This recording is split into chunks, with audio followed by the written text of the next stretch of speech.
હે ગજાનંદ ગણપતિ બાપા જમવા વેલા આવો ને,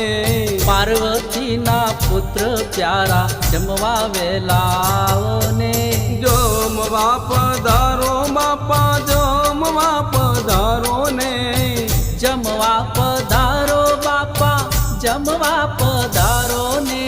રિદ્ધિ સિદ્ધિના પ્યારા પતિ જમવા વેલા આવો ને,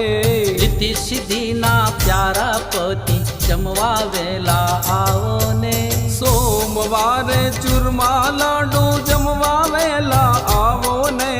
સાથે પીરસું શીરો પૂરી જમવા